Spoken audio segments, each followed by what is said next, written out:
Yes, welcome back. I'm going to invite Eric to join us on set. And Eric has only done 2 movies in his life, but there have been 2 mind-blowing movies. So it's really exciting to have you here, Eric. Come on, come on. I want you to walk in. I want you to be sure that you're walking in like a star. Go on, show me the star walk, starish. Okay, turn around. And I say, well, yeah, hey. You say, how do you respond to, well, yeah, hey? Oh, yes, hi. It's nice to have you here. It's good to be here. And welcome. Hello, sir. Hello, sir. Good to be here. Oh. You say it's someone that attends to detail. Yeah, it pays attention to this. I mean, that's the whole essence of storytelling. You have to pay attention. I mean, every area of it has to be perfect. I mean, that's you. You didn't go to the New York Film Academy.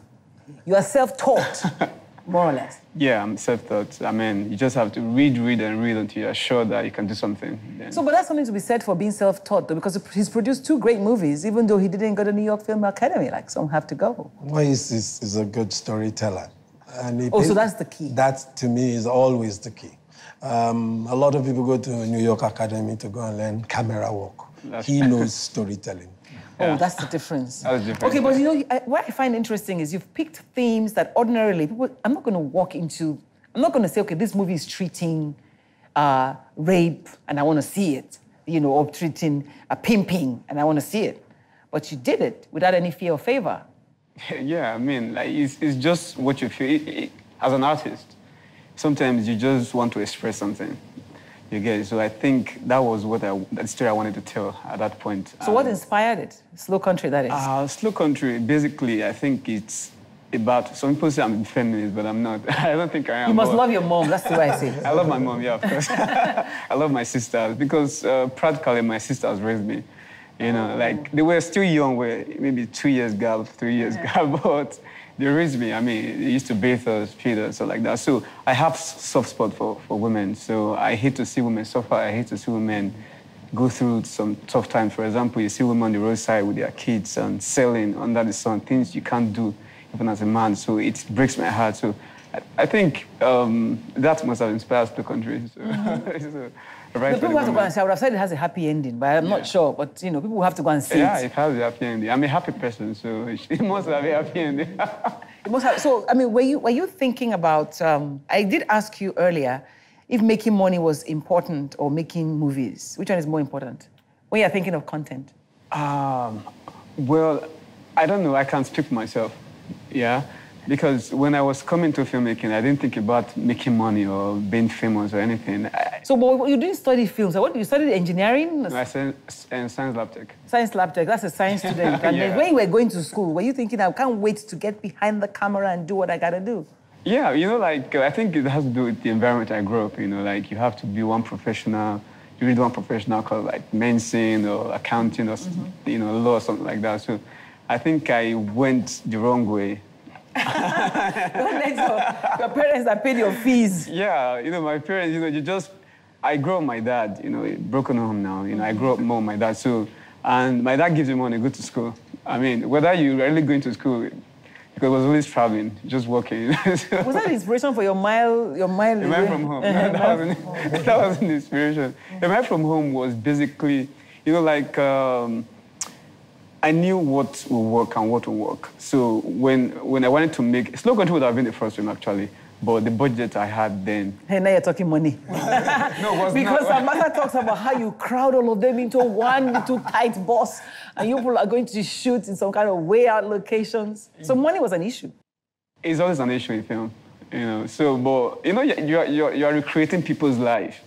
You get, so it's tough. It's a tough thing to recreate situation, recreate a world. That's why they call it a world. So it's a tough thing to do. Money is always the problem. You know, it's how you manage the resources you have to achieve what you want. You know, it's what really matters. Before I bring our stars on set to come and ask you some questions, I do know, though, that the Bank of Industry, for example, is trying to make money available. But it seems like a lot of artists are not taking advantage of that.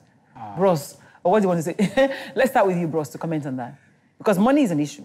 Well, it is an issue, but I also think that, you know, the process of getting access to that money perhaps needs to be simplified. Yeah.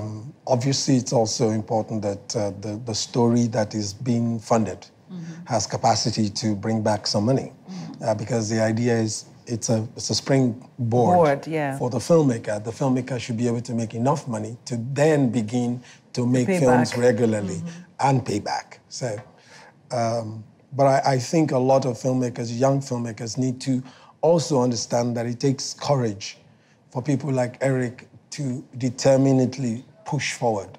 It takes courage, it takes passion, and it takes a lot of hard work and sacrifice. That's true. You agree with the courage thing, right? Totally. It's courage. It's just courage. Because starting is always tough. It's hard because it's like going to a dark space. You can't see anything, but you just want to take that dive. You know, so courage. So I must take a break. I'll take a break now, return with my final moments with my guests. And when I get back, those two, we sit down in my living room and listen to what we have to say as we run up the show. We'll be back. Well, the sad thing about this show is that content is so much and time is so short. But however, I have big minds here, and I'm not going to end without them telling me a thing or two about what you should be taking home today. And Salma has a question or so. The way let's start with Salma's question. Let's start with your question. My question is for Uncle Femi. Femi, the Dudu of filmmaking. Yes, the Dudu of filmmaking. Dudu. My question is, okay, at a point I had to train for TV presenting and producing a talk show. And what I'm trying to do now is go into filmmaking, and I want to produce my own series. Do I need to train for that? Well, you do need to understand the process. The good thing is what motivations, passions you've used to be successful in your current show are the same tool sets you need to get going with doing the series. Pay more attention to storytelling. Prepare your stories beforehand. Make sure that your characterizations are right and cast the proper way. Remember, television in series means people are following the story every week. And every day as it were for Battleground. For, say, Battleground. But I have absolutely no doubt that you keep talking about know process, what it takes. But underneath all of that still remains storytelling, right, Eric? Yeah. Because it's storytelling that is moving you. But in telling stories, do you have specific actors in mind, for example? I just wonder. Yeah, I think first of all, the story has to be right, and your characters has to be, because when you create a story, you create characters. When you create characters, whatever you do, whatever decision you make, is all about those characters. So it has to favor them. The person you are casting for those roles has to be right for those roles. Okay, otherwise, you just be struggling. I mean, they'll just be struggling to give, because you can't give what you don't have. That's the truth. Which brings me back, like I said, I mean, this was behind the scene. When I watched 76, for example, I thought I saw Rita and Ramsey do exceptionally well. And it's like maybe the character was written for them. The same way when I see Sambasa in Slow Country, or even Sambasa in Wedding Party, to me was like the script was written for him, right? I could see him in it. So I wonder, though, if in choosing him for that, you had him in mind? Yes, I wrote that story for him, actually. Oh, really?